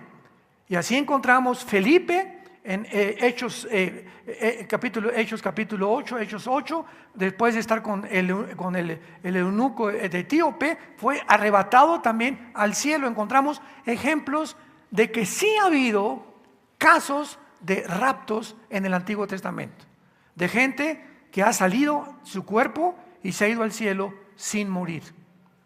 Entonces no es una doctrina nueva en el sentido de que no se conocía que iba a haber una generación entera que seremos nosotros y que le fue revelado no a Malaquías, no a Daniel, no a Mateo, no a Lucas, no a Juan, no a Santiago, al único a quien Dios le plació revelarle esta doctrina fue al apóstol Pablo.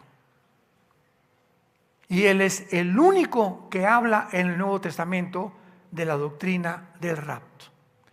He aquí, ¿cuál es este misterio? Que no todos vamos a morir. El rapto no está en la Biblia. Cabeza de albóndiga.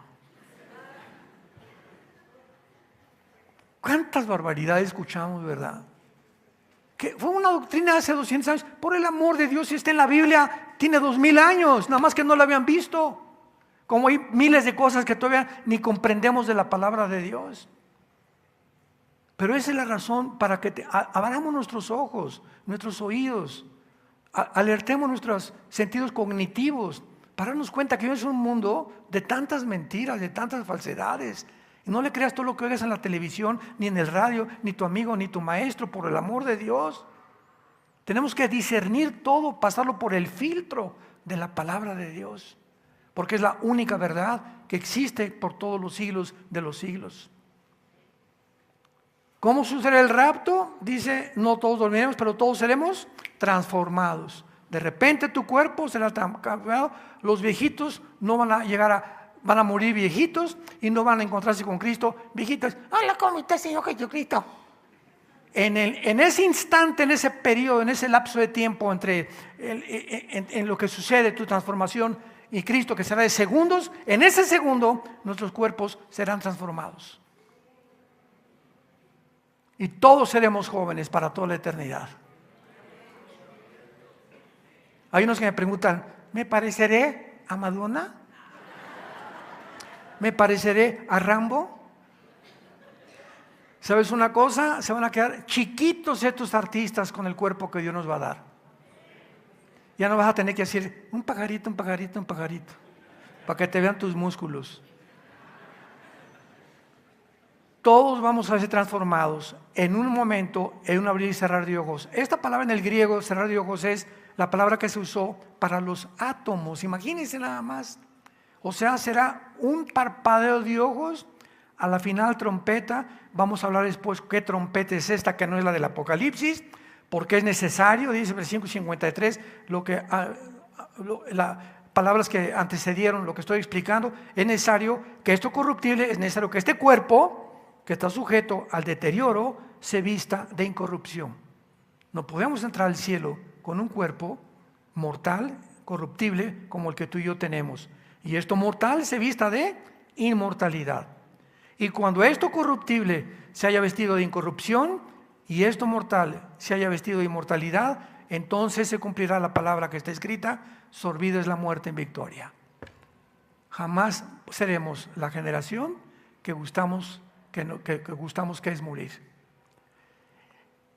Y el otro pasaje se encuentra en el Juan capítulo 14, descrito por las mismas palabras del Señor Jesucristo. Y dice así, Juan 14, Cristo ya va a morir, son sus últimas palabras antes de, tal vez fue el día anterior a que lo entregaran en el huerto de Getsemaní Judas con los soldados. Y Cristo, percibiendo que sus discípulos se encontraban en un estado de estrés, en un estado en el que después de 3 años que estuvieron con él, 3 años y medio, se encontraban alarmados, y habiéndoles él dicho que iba a resucitar, todavía no les caía el 20. Y por eso Jesús dice estas palabras: no se turbe vuestro corazón. Y nosotros estamos en el mismo tiempo específico que los discípulos estuvieron en la víspera de su crucifixión, cuando todo iba a cambiar y los iban a comenzar a perseguir. Nosotros sabemos que en cualquier momento se viene una guerra mundial, en cualquier momento cae el dólar, en cualquier momento pasan tantas cosas que van a pasar. ¿Cuál es el mensaje de Dios ahorita a nosotros? No te turbes. Hace algún tiempo un médico, un psicólogo clínico, Jordan Peterson, muy famoso, sus programas están por todos lados en internet, ya se convirtió, gracias a Dios, a Cristo, gracias a Dios. Y él dijo esto: unas cosas que más me motivaron a mi conversión, dijo el doctor Peterson. Es una de las intelectuales más grandes que hay en el mundo ahorita, con Ben Shapiro y otros grandes pensadores que todavía no son cristianos, pero Peterson ya se convirtió. Dijo el doctor Peterson: una de las cosas que más me convenció de ser cristianos es que encontré que la enfermedad del siglo XXI es el estrés. Nunca el mundo había estado en un proceso de interior en el que no sabe ya la gente qué hacer, de desorientación, de angustia, de ansiedad, como en el siglo que estamos viviendo. Y el Hospital Hopkins y la clínica Rochester en Mayo, ¿verdad? La clínica Mayo en Rochester, coincidieron estas dos representantes de la medicina moderna en que la enfermedad número uno de la mente, el cuerpo y el espíritu es el estrés. El estrés te descompone el hígado, el estómago, el corazón, la circulación, la piel, las neuronas del cerebro, todo.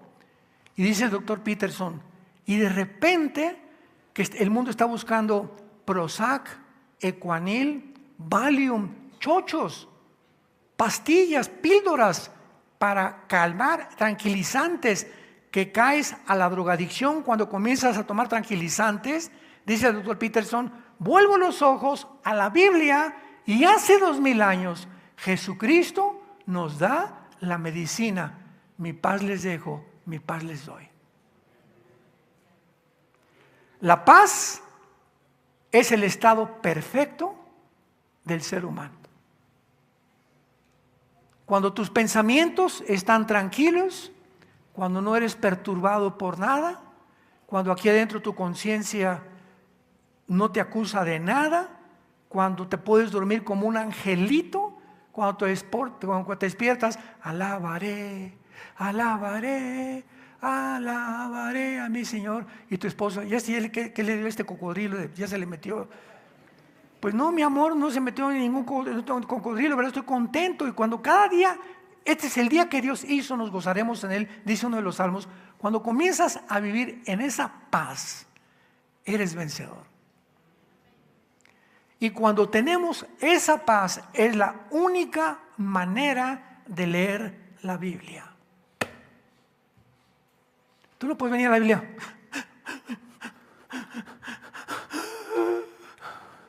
Ay, Señor, pastor, ¿me puede ayudar? Y mi hija no ha regresado. ¿Cómo puedes venir a la Biblia a tener contacto con Dios? ¿Cómo puede el Espíritu Santo comunicarse con un ser humano que no tiene paz en su corazón? No puede. El Espíritu Santo es un espíritu de verdad. Entonces necesitamos estar en paz, tranquilos, alabando, orando primero a Dios, y ya después de que te calmes y te aplaques, y nada de tequila, ni de Valium, ni de Prozac, ni de chochos, sino delante de Dios hincado, pidiéndole al Señor, Señor, ayúdame. Entonces cuando Dios vea que te calmas y que estás tranquilo porque confías que Él vive, porque es necesario que el que tenga fe crea que Dios existe, entonces Dios te da su paz.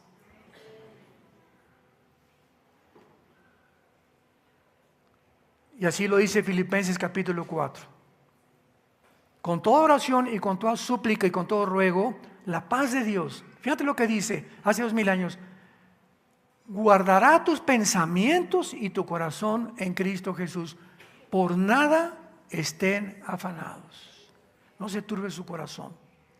Y Jesucristo comienza diciendo, ¿verdad? Si creen en Dios, estamos leyendo Juan 14, crean también en mí.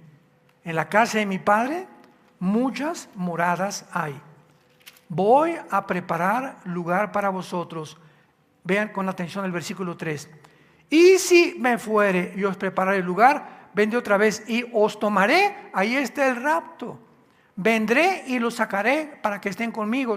Es la palabra en el griego etemazo, para lambano, etemazo, topos, que es la palabra para lugar, debe de la palabra topografía.